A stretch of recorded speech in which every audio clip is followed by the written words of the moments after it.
Hello. Did you know that I've been uploading music onto my SoundCloud? Music you haven't heard before. And there's at least 3 uploads that I've done in the past month. So what I need you to do is just to go to my SoundCloud, listen to Talk About, listen to Homebody. Okay, thank you. Bye. You can watch the video now.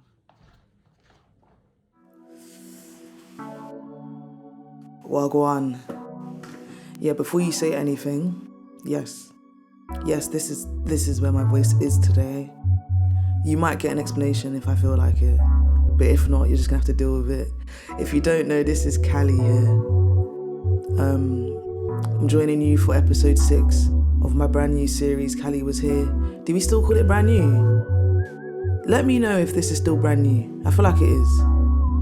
But yeah, if you don't know, I'm a producer.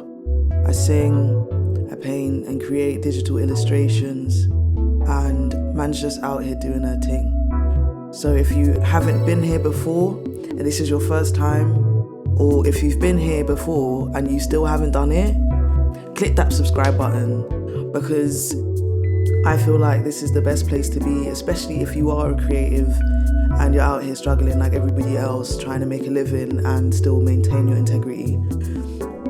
But yeah, we do this every week and we start every episode with the question, how is your being today beautiful? Now,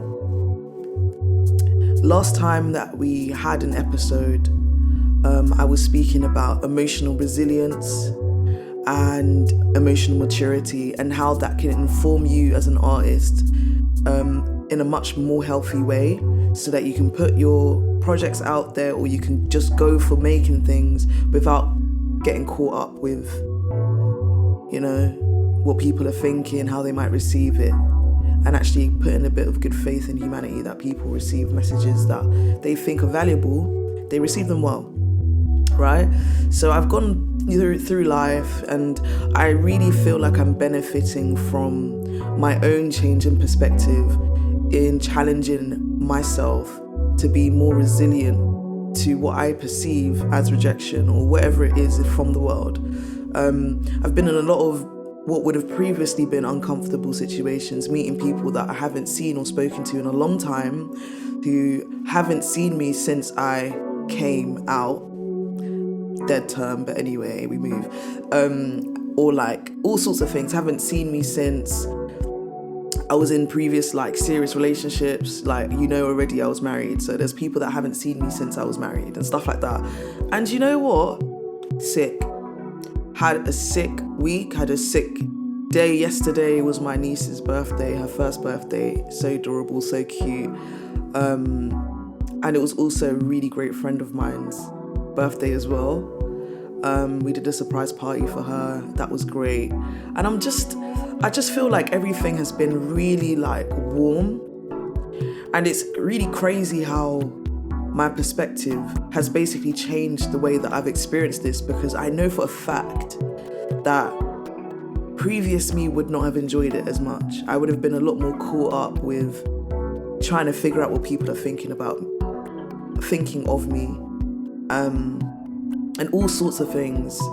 And yeah, like, it's just really nice to be myself again, but in a new way, right? And this is kind of where I want to go today, which is basically about comfort zones.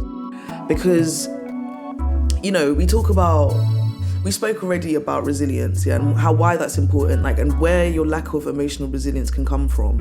And just to be clear, I'm not blaming us, the recipients of, you know, unmet expectations or uncomfortable situations where we now project these things. We're not to blame for that.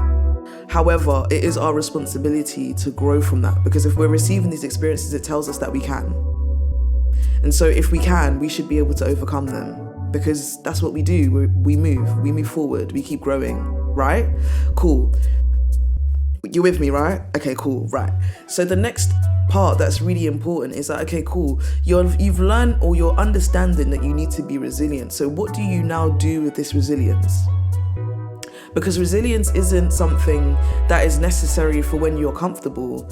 And resilience isn't something that is necessarily gonna come into action when you wake up, brush your teeth, make your food, go to work, etc., etc. Like, that's more just habit. You build habit. Where resilience really comes in is when you have to challenge your comfort zones. And when people say, oh, challenge your comfort zones, they never really explain it in a practical way. Let me tell you what challenging your comfort zone means. Challenging your comfort zone means doing things that you think you're gonna flop in. Challenging your comfort zone means doing something you don't feel qualified to do. Challenging your comfort zone means doing something or saying something or being whatever where you know people are going to be like, but I know them, they ain't really like that. Challenging your comfort zone means sharing things that you may not necessarily have previously shared, that you know people might even talk about or might try and, you end up in someone's group chat about. You feel me? Challenging your comfort zone doesn't mean, I have to put myself in a position where I feel like I'm not comfortable, because we can think ourselves into that and believe that we're actually challenging ourselves. That's not what challenging yourself is.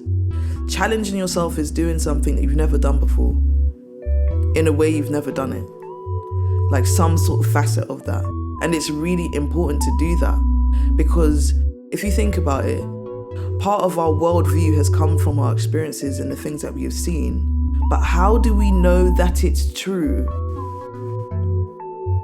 How do you know that the things that you've seen and that the things you've experienced is a true reflection of reality unless you go out there and actually challenge it?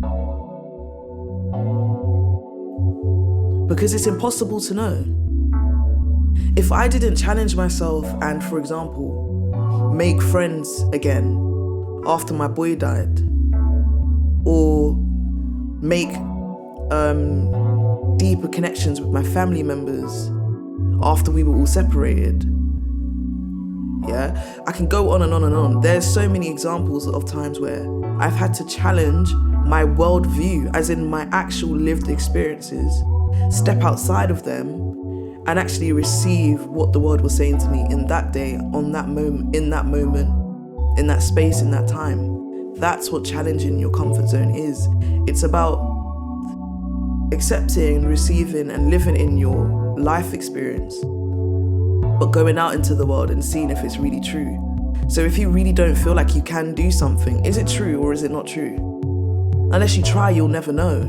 You miss every shot you don't take.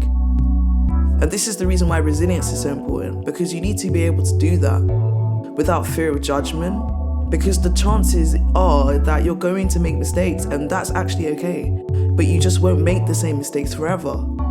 The goal in life is not to never make a mistake. The goal in life is to learn from your mistakes and just not make the same mistakes again. As long as you're doing that, that is growth. You've become somebody that you weren't before. That makes sense? Alright, I know I'm less hyped because, listen, the voice. Alright, cool. But yeah, so this is one of the things that I've been dealing with and have been exploring this week. And it's that, I was very open about what I was doing before, and which is great. But now I'm in a position where it's like, no. In order to really challenge myself, I have to set myself a really big goal, a really big target that almost feels scary or silly to try and reach. And I'm going to try and reach it. I've set a deadline. So if you don't know, I'm working on a project right now that's going to take me 6 months to complete.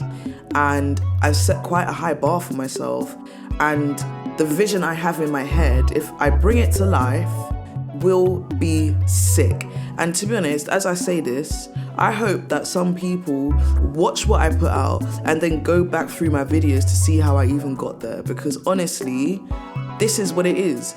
It's the daily work, the weekly work of really being self-aware and actually trying to grow from the areas that you know are not doing as well as the others. It's about taking responsibility for yourself, but also being kind to yourself and compassionate. You feel me?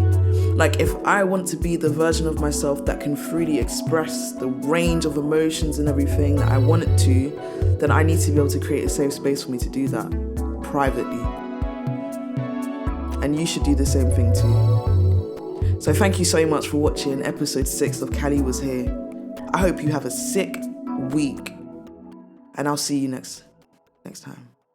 I nearly forgot what I was saying. But anyway, yeah. See you next time, innit? Peace.